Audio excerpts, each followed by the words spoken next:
Hola, hola, ¿te llamas Malala? Sí, hola, ¿me escuchas, Oscar? Sí. Te escuchamos. Oh, mi nombre no es Malala, suena medio Ah, malulo, pero no es Malala mi nombre. No sé por qué aparece Malala. Te saluda ok, Luis Luis. desde Lima, Perú. Ajá. Un saludo para todos los presentes también. Gracias por este tiempo. Eh, También estoy en este momento tratando de reubicar todos los muebles de mi azotea, Ya. porque desde el momento que estoy descubriendo tantas cosas, mi azotea se ha vuelto un loquerío y estoy ahí tratando de ubicar cada mueble en su lugar ahora, en esta nueva etapa. Ujú, Y dentro de eso tengo dos preguntas. Eh, Siguiendo en el tema de la restauración de todas las cosas, ujú. ¿cómo interpreto o desde tu perspectiva, cómo tomo lo que el libro de Pedro en el capítulo 3, Ujú. versículos 18 en adelante, habla sobre lo que hizo Jesús estando en la cruz ya muerto? ¿Lo debo de tomar de manera literal, de manera simbólica? Es una pregunta que ya la llevo varios meses. Aún no he encontrado todavía una respuesta a eso. Ujú. Ubicas lo que Sí, sí, señala sí, sí, sí, sí, sí, que Pedro, fue ¿cierto? fue a Ok, predicar es lo que hizo aquellos. en el espíritu. Ujú. Ok, y Sí. la segunda pregunta, y allí yo concluyo, es en el pensamiento judío, especialmente en la época de Esdras, ¿qué Ujú, concepto tenían de Dios? Cuando, por otro lado, Jesús, en el libro de San Juan, el Evangelio de Juan, creo que es el capítulo 8, versículo 12, si no me equivoco, cuando Jesús dice, yo soy la luz de este mundo, ujú, y en el Génesis, capítulo 1, versículo 3, dice, y Dios creó la luz. ujú, E investigando en el griego y en el hebreo, las connotaciones de esa palabra luz son un tanto parecidas con el adicional de que en el Strong hebreo, la palabra luz en hebreo también se refiere a un ser luminoso. Entonces pregunto, ¿se está hablando de que en el principio, según lo que señala Génesis, Dios creó a un ser luminoso llamado luz? Y cuando ujú. Jesús luego dice, yo soy la luz de este mundo, eh, ¿qué tenemos allí? ¿Cómo debo entender estas luces, tanto en el Génesis como en Juan, cuando Jesús, según Juan, dice, yo soy la luz de este mundo?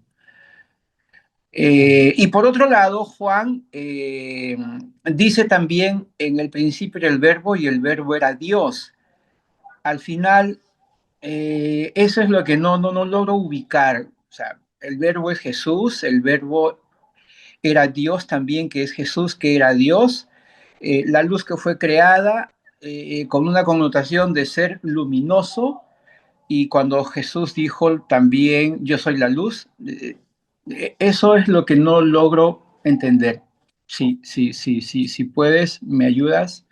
Ok, ok. Gracias. Casi has hecho preguntas para un tema completo, ok, que no, que voy a ir por partes con relación a Pedro.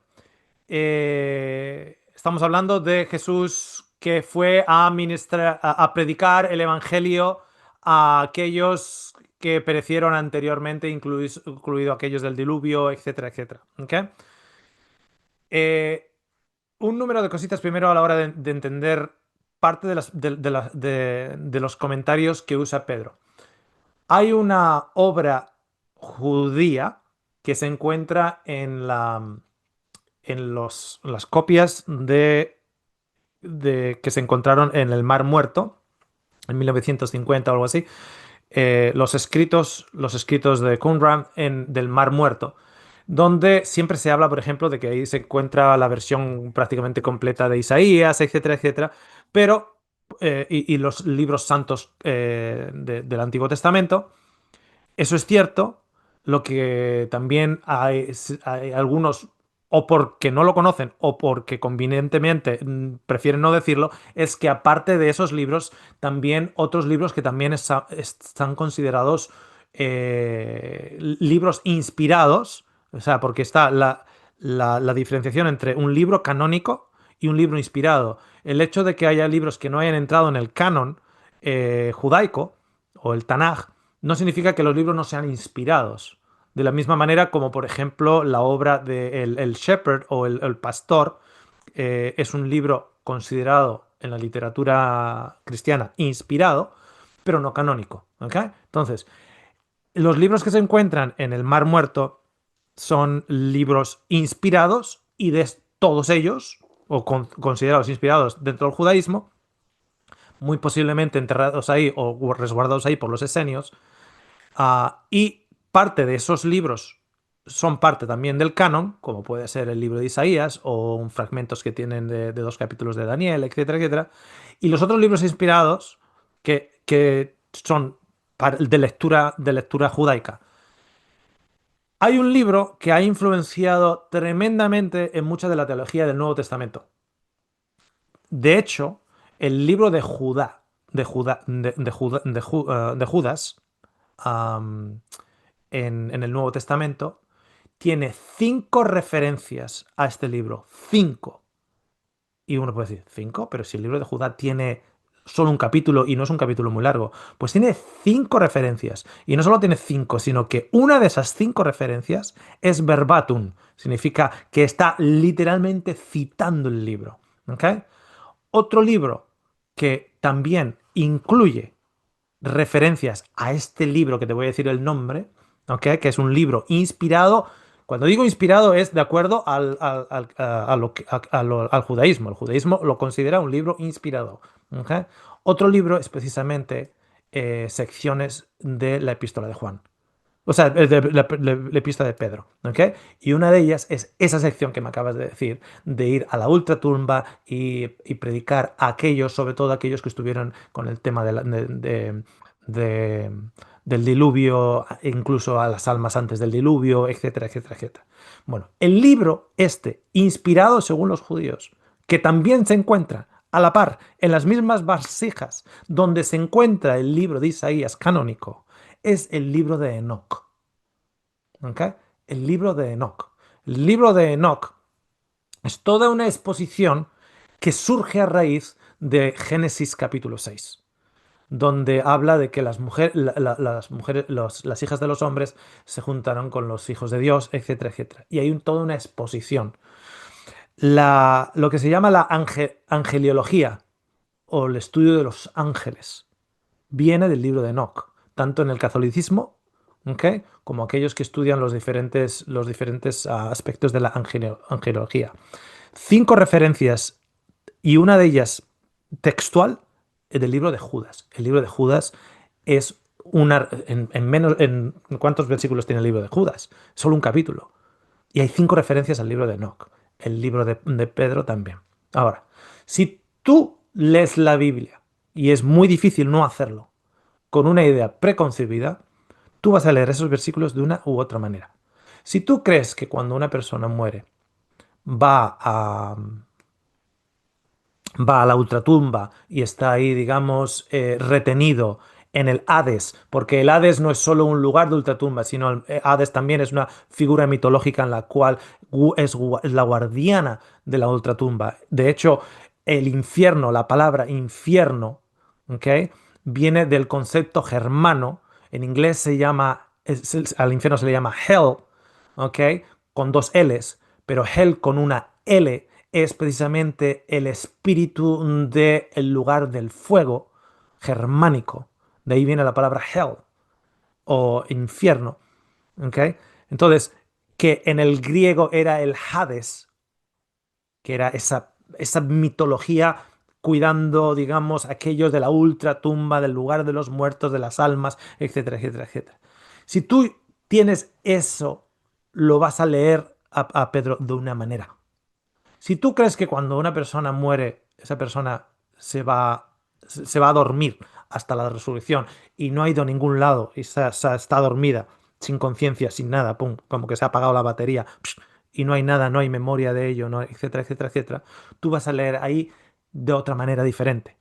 De hecho, vas a tener problemas y vas a tener que usar lo que se llama la apología. La apología es una defensa de tu fe. ¿Por qué? Porque es uno de esos versículos precisamente que ponen en desafío si tu fe es la que, cuando una persona se muere, eh, para de pensar, no va a ningún lado, pum, desaparece, hasta la mañana de la resurrección, donde luego su espíritu va a ser dado de vuelta con un nuevo cuerpo, etcétera, etcétera, etcétera.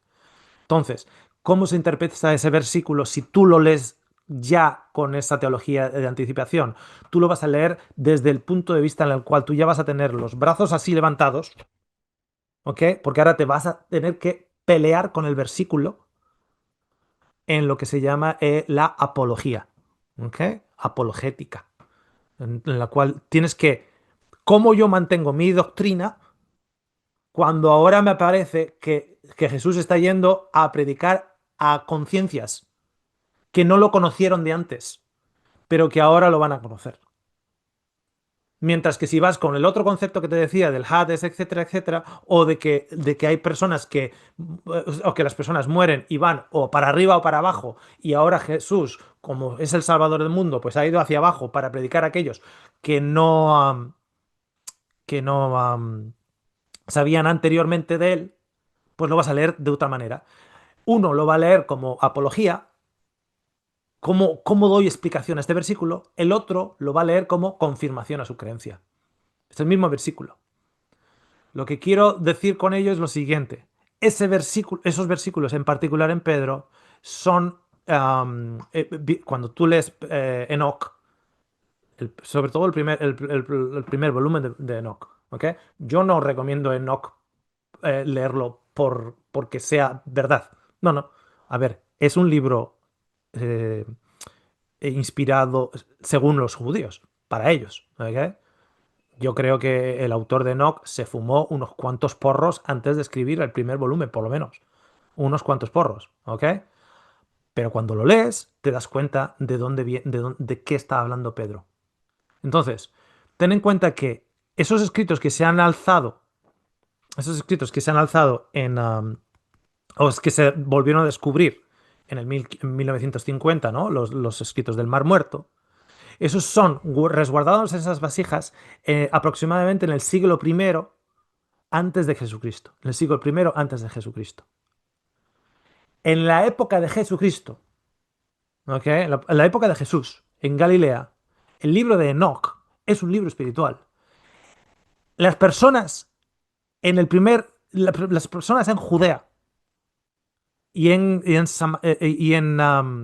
Galilea, en la época de Jesús, saben del libro de Enoch. Saben del libro de Enoch y tienen una doctrina basada también en el libro de Enoch, en el angelismo, o sea, en el estudio de los ángeles, el estudio de los demonios, etcétera. Cuando tú estás mirando la teología del siglo primero en Judea, te das cuenta que hay una teología con muchos espíritus, hay una teología con muchos ángeles. Pero cuando tú miras el Tanaj, de Génesis a Malaquías, no hay tanta referencia de a tantos ángeles, no hay tanta referencia de tantos espíritus, no hay tanta diferencia. Entonces, ¿cómo es que se populariza, digamos, en el día a día esas doctrinas? Por el libro de Enoch, porque es un libro que se lee, que se estudia, y sus enseñanzas están presentes en la comunidad de Judea. ¿Ok? Entonces, ¿qué te quiero decir con eso? Que es cuando lees Pedro, estás leyendo referencias o ecos de una doctrina del primer siglo en Judea y en Galilea. Una doctrina, o cuando digo más que una doctrina, podríamos decir un pensamiento que está presente en las calles, porque el libro de Enoch está presente en esas calles. Ahora, luego ya tenemos las personas conspiranoicas o las personas que se creen que hay que tener un conocimiento especial, o los gnósticos, etcétera, que ahora atribuyen a Enoch es como que los libros que nos están ocultando, fíjate el libro de Enoch, que tiene aquí secretos para no sé qué. Nada. Para mi punto de vista, Enoch es un fraude, bajo mi punto de vista, es un fraude. ¿Ok? Como estudio cultural, yo lo he leído, cultural, como estudio sociológico de cuánto es capaz de llevar el extremo el ser humano por ser un influencer, por ser un youtuber del siglo primero, usando el nombre de Enoch porque es más popular, porque es el séptimo de Adán, etcétera, y escribir una obra haciendo pensar a la gente de aquel entonces, con la ignorancia de aquel entonces, de que ese libro viene del séptimo de Adán, cuando en realidad lo ha escrito alguien aquí. O sea, todo ese fraude en sí es un estudio al mismo tiempo sociológico, porque a mí me ayuda a entender el carácter humano. ¿Fue Jesús, bajó al entresuelo para predicar a aquellos que no habían conocido de él anteriormente, etcétera, etcétera, etcétera? Mi punto de vista es lo siguiente. Ahora entendiendo de dónde vienen esos versículos que vienen del libro de Enoch, mi punto de vista es lo siguiente. Cuando nosotros hablamos de tiempo, cuando nosotros sabemos que el tiempo está pasando porque tenemos ciertos puntos de referencia. Tenemos el óxido en el óxido, las arrugas, el sol que se va moviendo. Tenemos puntos de referencia que nos habla del tiempo. ¿Ok? El tiempo. Si, si salimos, digamos, del concepto del tiempo, el pasado, el futuro y el presente es todo simultáneo. El pasado, presente y futuro es todo simultáneo. O sea, lo que fui, soy, seré, todo simultáneo. Uno puede decir, bueno, si Dios está en la eternidad, otra manera de decirlo, podemos decir que Dios está en un estado en el cual era, es y será, o vio, ve y verá, simultáneo. Ya no estaríamos entrando, digamos, en la cuántica. ¿Ok? En la física cuántica, en agujeros negros y en otras historias. Cuando nosotros estamos barajeando el concepto de eternidad, lo que en realidad estamos barajeando es un concepto en el cual el tiempo no tiene el proceso que nosotros tenemos aquí. En la física cuántica eso se llama en el cual simultáneamente tú tienes visión del pasado, presente y futuro. Entonces, si tú tienes personas en una ultratumba que no conocían de Jesús, aparece Jesús en esa ultratumba en un estado de no tiempo. O sea, eso pasó entonces, pasó antes, pasó después. Ni idea. Ni idea. Ahora, la segunda parte, la segunda parte tiene que ver con Jesús, un ser de luz, Jesús era el verbo, Jesús, ta, ta, ta, ta, ta, ta, ta, ¿ok? No sé si ya te has visto el estudio que tenemos, cómo se crearon los 27 libros del Nuevo Testamento. Si no lo has visto, te animo a ver eso. Y no sé si has visto también cortos que tenemos con Alex, etcétera, en el cual hablamos de Jesús. Jesús versus el dios Apolo. ¿Ok? Hay una obra muy buena que habla de Jesús de hombre a Dios. O sea, la evolución de Jesús de hombre a Dios. O sea, y es una evolución teológica, eclesiástica, a lo largo de los años, que va aumentando. ¿Ok? Jesús se convierte en un símbolo teológico, pero parte desde el punto de vista de una persona en Galilea. ¿Ok? Partiendo de una persona en Galilea, ya hemos visto, por ejemplo, que hay aspectos de Jesús que se van añadiendo a la imagen de Jesús. Hay un libro que recomiendo, no recuerdo en estos momentos, no me viene a la cabeza el autor, que es Jesús de hombre a Dios. Y hay escritos del segundo siglo, del tercer siglo, etcétera, que vemos precisamente esa evolución en la imagen de Jesús. Y como hemos visto incluso anteriormente con una de las preguntas, cómo llega hasta el punto en el cual en primera de Juan, capítulo 5, versículo 7, se añaden doctrinas. Según las escrituras van siendo añadidas, van siendo tomando, tomando forma a la vez que eclesiásticamente la iglesia de los primeros siglos va también tomando una formación teológica.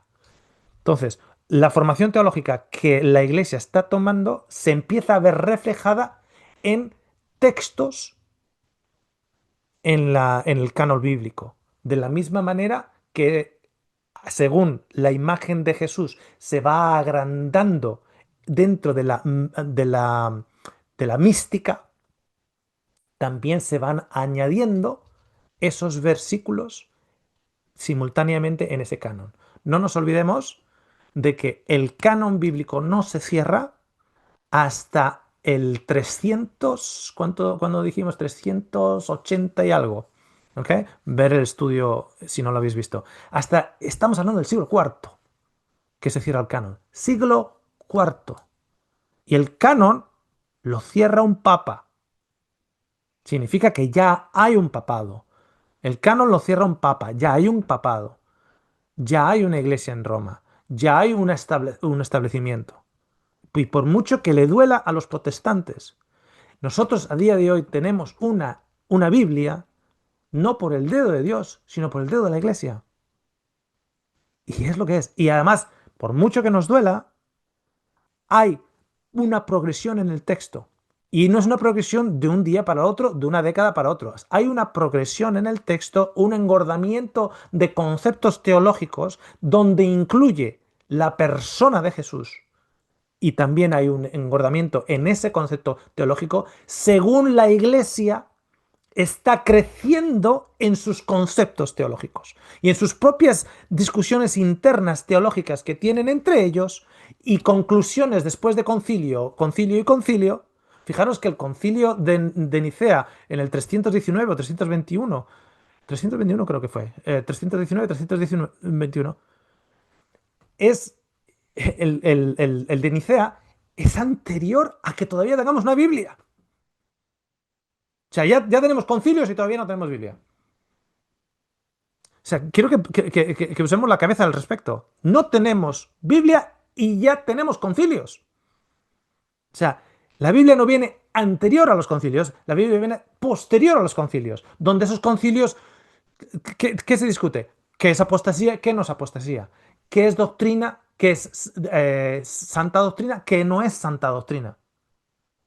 Y todo eso se ve reflejado en los textos. ¿Y cómo sabemos que se ve reflejado en los textos? Porque hay textos o códex antiguos que hay ciertas bases teológicas que no están y textos, códex posteriores donde de repente ciertos textos o ciertos versículos que ahora tienen un valor teológico enorme sí han sido añadidos.